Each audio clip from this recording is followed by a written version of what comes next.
నిత్య బ్రహ్మచారిగానే నేను ఉండబోతున్నాను. అయినా ఒక్క అవకాశం ఉన్నది. నాకు ఒక ఆలయం కట్టబడుతుంది.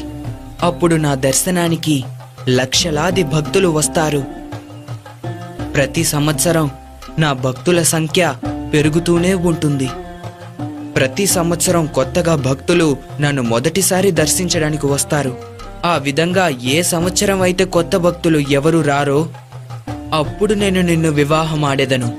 అంతవరకు ఎదురుచూడు. నా ఆలయానికి సమీపంలో నీకు కూడా ఒక ఆలయం కడతారు. నిన్ను మాళిగైపురత్తమ్మన్ మంజుమాత అని పిలుస్తూ భక్తులు పూజిస్తారు. నా దర్శనానికొచ్చే భక్తులు నీ ఆలయానికి వచ్చి నిన్ను కూడా దర్శించి వెళ్తారు. నాకు సమీపంలోనే ఉన్న నువ్వు ఏ సంవత్సరం కొత్త భక్తులు ఎవరూ నన్ను దర్శించుకోవడానికి రాలేదో తెలుసుకోవచ్చు. అంతవరకు వేచి